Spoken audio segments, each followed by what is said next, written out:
The last time Evan Calder saw his wife, she was standing in their narrow kitchen in Asheville, North Carolina, staring at her phone like it had just told her something life-ending. Her coffee sat untouched, steam thinning into nothing, and the rain outside tapped the windows with the kind of persistence that makes a house feel smaller than it is. Evan remembered noticing trivial details because the moment itself felt too ordinary to matter. The way her hair was loosely clipped, the faded college sweatshirt she never threw away, the silence stretching between them. Her name was Maribel Knox, and she had never been the kind of woman who vanished. This story, brought to you by Deep Dive Secrets, begins not with a scream or a slammed door, but with quiet, the kind that hides intentions. Maribel looked up, forced a smile that didn't reach her eyes, and said she was going out to clear her head. No bag, no jacket, no explanation. By nightfall, she hadn't returned. By morning, Evan was dialing hospitals, friends, anyone who might have seen her. What unsettled him most wasn't fear, at least not at first, it was confusion. Maribel had routines, habits, predictability. She tracked everything from grocery spending to sleep cycles. People like that didn't disappear by accident. As hours turned into days, the house began to feel staged, like a set left behind after the actors walked off.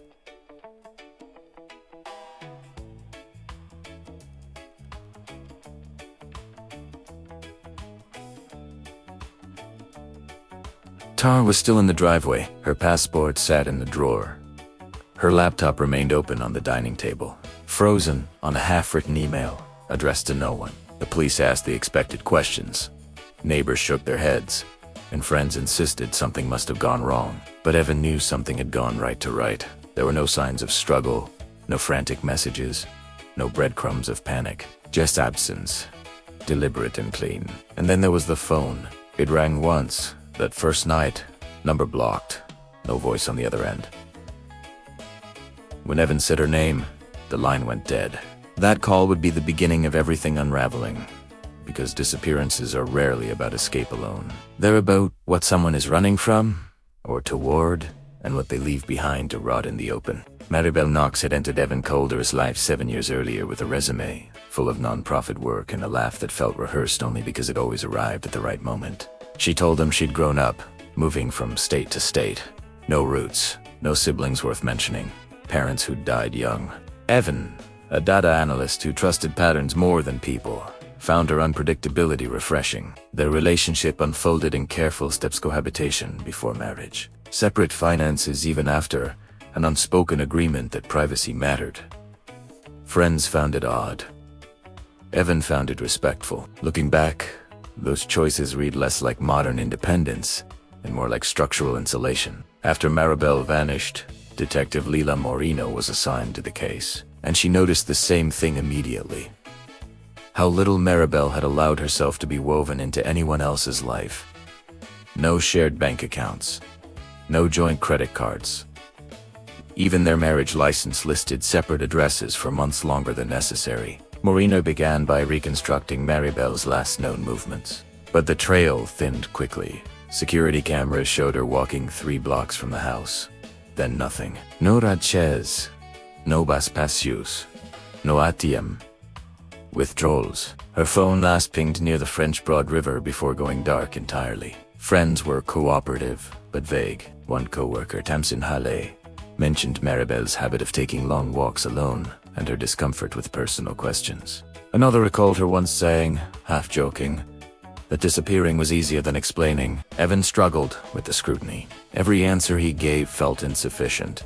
Every memory suddenly suspect. When Moreno asked about arguments, Evan admitted they'd fought recently about money, not debt, but secrecy. Maribel had been transferring small sums to an account Evan didn't recognize. She claimed it was a personal savings buffer. Moreno flagged it. That account, registered under the name R. Lennox, had been opened 5 years earlier in Ohio. When pressed, Evan insisted he'd never heard the name. That was the first concrete fracture in the image of Maribel as merely private. Moreno dug deeper and found a driver's license application from Indiana, 12 years earlier, for a woman named Renata Lennox. Same birth date, same facial geometry, different hair, different weight, different life. Renata Lennox had vanished too after being questioned in connection with a financial fraud investigation involving a now-defunct family trust. The case had gone cold when the trust's primary beneficiary, a man named Douglas Lennox, was found dead in an apparent suicide. The money disappeared, so the Renata. Moreno brought Evan in and laid out the file. He stared at the photos like they were of a stranger wearing his wife's face. The betrayal cut deeper than fear. It undermined the logic he'd built his life on. If Maribel was Renata, then everything between them existed on borrowed time.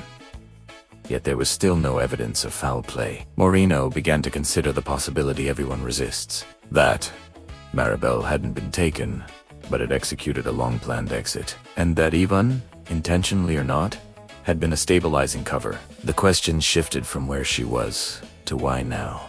What had triggered the switch after years of domestic calm? The answer arrived through an unlikely channel, an insurance adjuster named Glenn Pritchard, who contacted Detective Moreno about a dormant life insurance policy, recently updated with a new beneficiary. The policyholder was Renata Lennox. The beneficiary was listed as E. Called her Moreno. Cross-checked the timing. The update occurred 3 days before Maribel vanished. That detail transformed Evan from grieving husband to potential assetor liability. When confronted, Evan didn't deny it. Maribel had insisted on updating paperwork, just in case, framing it as responsible adulthood. He'd signed without reading closely, trusting the version of her he thought he knew. Moreno pushed harder. Why would someone planning to disappear ensure their husband could profit from their legal death? Unless, Moreno suggested, Maribel anticipated a confrontation that might end badly. Evan recoiled at the implication, but doubt seeped in. Around the same time, Evan discovered a flash drive hidden inside an old cookbook. It contained scanned documents, spreadsheets, and a recorded video message dated 2 weeks earlier. In it, Maribel Renata sat rigidly, eyes steady, explaining that her past had caught up with her. She described Douglas Lennox not as a victim, but as an abuser who'd weaponized money and identity to control her. The fraud, she claimed, was survival. The disappearance years ago had been escaped. Now, someone from that old circle had recognized her. Threats followed. She didn't name who, but she made one thing clear. Staying meant dragging Evan into a reckoning he didn't deserve.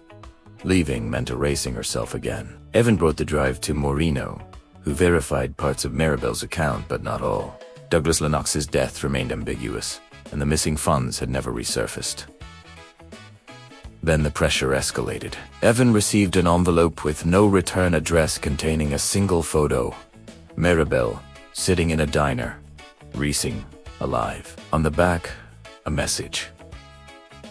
Stop digging. Moreno suspected extortion, but the tone suggested control rather than profit. She traced the diner to rural Tennessee and sent a team, but Maribel was already gone. Surveillance showed her leaving calmly, unhurried, as if she'd expected to be found. The chessboard was expanding. Moreno hypothesized that Maribel was orchestrating limited sightings to keep multiple parties off balance: law enforcement, whoever was pursuing her, and Evan himself. The confrontation came when Evan received a call from an unregistered number and finally heard her voice. She didn't apologize. She explained. She said love didn't cancel consequences, that some lives were only stable when compartmentalized. Evan demanded she come home. She refused. He threatened to go public with everything. She paused, then said quietly that if he did, he'd learn how little of the story he actually had. The call ended. Days later, Moreno was forced to close active searches. No crime, no body, no warrant. Maribel Knox became legally missing. Renata Lennox remained legally unresolved. Evan was left in a limbo that felt intentional, a punishment disguised as protection. The final escalation wasn't violence or arrest, but understanding. Maribel had engineered a narrative where everyone else absorbed the damage of her survival. In the months that followed, Evan Calder learned how absence could be louder than truth. Friends drifted away, uncomfortable with the ambiguity. Online forums speculated wildly, casting him as villain, victim, or accomplice, depending on the day. The insurance policy remained unpaid without proof of death, a symbolic fortune locked behind bureaucracy. Detective Moreno moved on to other cases, but she never fully closed the file in her mind. She understood now that not all disappearances seek invisibility. Some seek control over the story left behind. Evan replayed Maribel's recorded message often, searching for crux regret.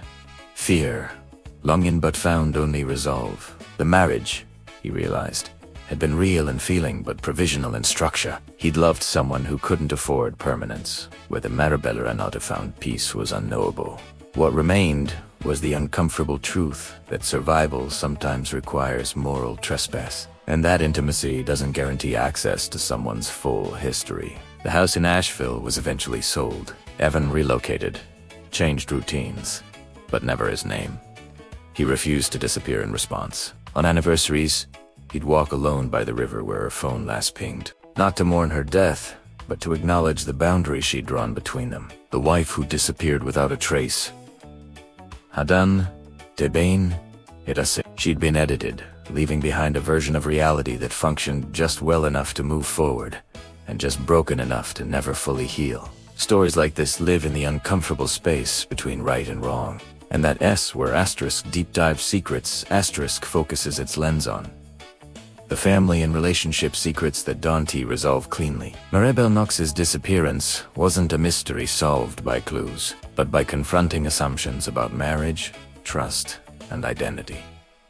If this story unsettled you, it challenges the idea that love entitles us to the whole truth, or that starting over wipes the slate clean. Evan Calder's life didn't implode because of a single lie, but because of a long-term architecture of omission that functioned perfectly until it didn't.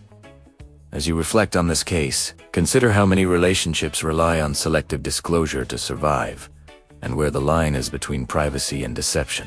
If you're redrawn to narratives that examine what people hide from those closest to them and why this channel is built for you, subscribe to Deep Dive Secrets for more true-to-life stories where the most dangerous secrets aren't buried, but shared selectively. And if you think you'd recognize the moment someone you love is about to vanish, ask yourself honestly, would you, or would it look just like an ordinary morning?